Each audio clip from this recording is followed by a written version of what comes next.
Assalamualaikum warahmatullahi wabarakatuh. Halo semuanya, perkenalkan nama saya Maulana Azwar dengan NIM 2530101165 dari kelas 2B Prodi Pendidikan Agama Islam Fakultas Ilmu Tarbiyah dan Keguruan Universitas Islam Negeri Syekh Syekh Nurul Cirebon. Pada video kali ini saya akan membahas tentang apa itu parenting remaja. Parenting itu sendiri adalah proses orang tua dalam membimbing, mendukung, mendidik, dan membantu perkembangan emosional, sosial, intelektual, serta fisik anak hingga dewasa. Dalam proses ini, orang tua dan anak itu saling berinteraksi dan saling mengaruhi satu sama lain. Parenting juga tidak hanya berkaitan dengan hubungan biologis, tapi juga mencakup proses pengasuhan, perlindungan, pendidikan, dan pembentukan karakter anak agar tumbuh menjadi pribadi yang baik dan juga mandiri. Pada masa remaja, parenting menjadi sangat penting karena remaja sedang mengalami perubahan fisik, emosi, pola pikir, dan pencarian jati diri.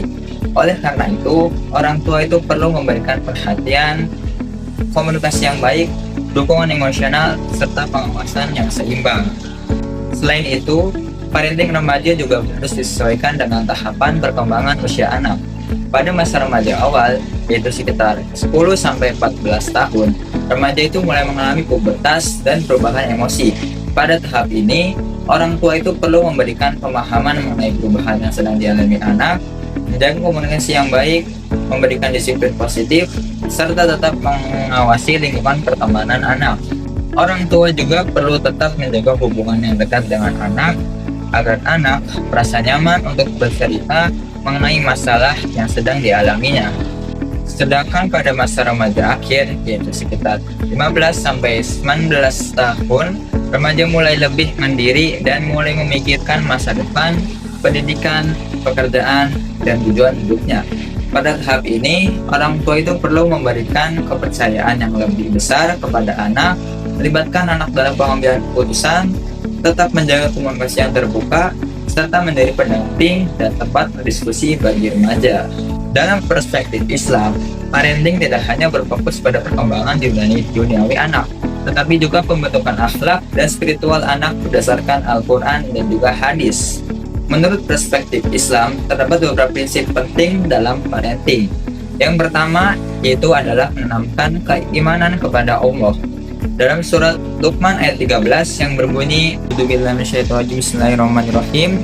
Wa iza qala Luqmanu libnihi wa huwa ya'izuhu ya bunayya la tusyrik billah innasyirka lazulmun azim. Yang artinya, dan ingatlah ketika Luqman berkata kepada anaknya ketika dia memberi pelajaran kepadanya, wahai anakku, janganlah engkau menyekutukan Allah. Sesungguhnya mempersekutukan Allah itu adalah benar-benar kezaliman yang besar. Dari ayat tersebut dijelaskan bahwa Luqman menasihati anaknya agar tidak mempersekutukan Allah, yang berarti hal ini menunjukkan bahwa pendidikan akidah itu menjadi dasar utama dalam parenting Islam. Yang kedua adalah memberikan teladan yang baik.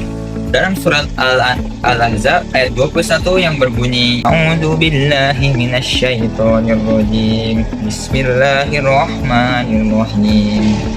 Laqad kana lakum fi Rasulillahi uswatun hasanatun liman kana yarjullaha wal yawmal akhir wa dzakarallaha katsira. Yang artinya, sungguh telah ada pada diri Rasulullah itu suri teladan yang baik bagimu, yaitu bagi orang yang mengharap rahmat Allah dan kedatangan hari kiamat dan banyak yang mengingat Allah. Ayat tersebut menjelaskan bahwa Rasulullah SAW merupakan suri teladan terbaik bagi umat manusia. Karena hal itu, dalam parenting, orang tua juga harus menjadi contoh yang baik dalam ucapan maupun perilaku, karena anak itu cenderung meniru apa yang mereka lihat. Selain itu, Islam juga mengajarkan orang tua untuk bersikap adil kepada anaknya sesuai dengan hadis berikut.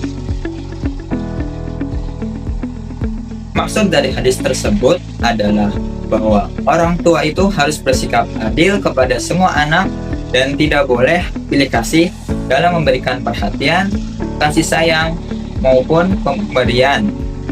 Karena jika orang tua itu membeda-bedakan anak, hal itu bisa menimbulkan rasa iri, sakit hati, bahkan merusak hubungan antar saudara. Sementara itu, dalam teori barat terdapat teori parenting dari Diana Baumrind yang membagi pola asuh menjadi 4 jenis. Yang pertama adalah authoritative parenting atau pola asuh otoritatif. Pola asuh ini dianggap sebagai pola asuh yang paling ideal karena orang tua itu memberikan kasih sayang, perhatian, komunikasi yang baik, tetapi tetap memiliki aturan dan pengawasan yang jelas. Orang tua dengan pola asuh ini mendorong anak untuk mandiri, memberikan kesempatan anak menyampaikan pendapat, dan menjelaskan alasan dari setiap aturan yang dibuat. Anak yang dibesarkan dengan pola asuh autoritatif cenderung lebih percaya diri, mandiri, bertanggung jawab, dan memiliki kemampuan sosial yang baik. Yang kedua adalah authoritarian parenting atau pola asuh otoriter.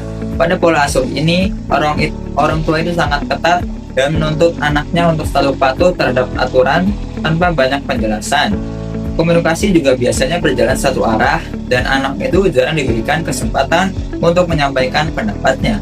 Akhirnya, anak itu menjadi kurang percaya diri, mudah takut, pendiam, dan bahkan memberontak ketika dewasa. Yang ketiga adalah permissive parenting atau pola asuh permisif. Dalam pola asuh ini, orang tua itu terlalu memberikan kebebasan kepada anak dan jarang memberikan aturan maupun pengawasan. Orang tua di sini lebih berperan sebagai teman dan cenderung menuruti semua keinginan anaknya.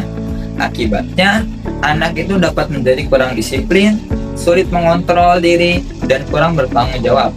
Dan yang terakhir atau yang keempat adalah neglectful parenting atau pola asuh mengabaikan. Pada pola asuh ini, orang tua itu kurang terlibat dalam kehidupan anak, minimnya perhatian, dan jarang membangun komunikasi dengan anak. Dampaknya, anak itu dapat merasa kurang diperhatikan, menarik diri dari lingkungan sosial, dan mengalami kesulitan dalam perkembangan emosional maupun akademiknya. Dari keempat pola asuh tersebut, authoritative parenting dianggap paling efektif karena mampu menyeimbangkan kasih sayang, komunikasi, kebebasan, dan aturan secara bersamaan. Di era digital saat ini, sekitaran 94% remaja berusia 9 hingga 15 tahun telah menjadi pengguna gawai aktif. Hal tersebut membuat parenting remaja memiliki tantangan yang semakin besar, seperti pengaruh media sosial, pergaulan bebas, dan penggunaan gadget yang berlebihan.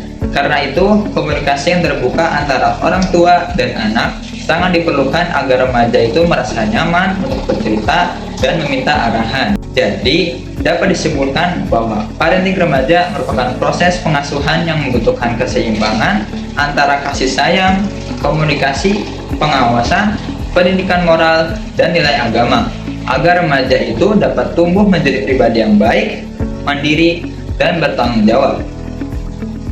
Sekian penjelasan dari saya. Terima kasih atas perhatiannya. Wallahul muwaffiq ila aqwamit thoriq. Wassalamualaikum warahmatullahi wabarakatuh.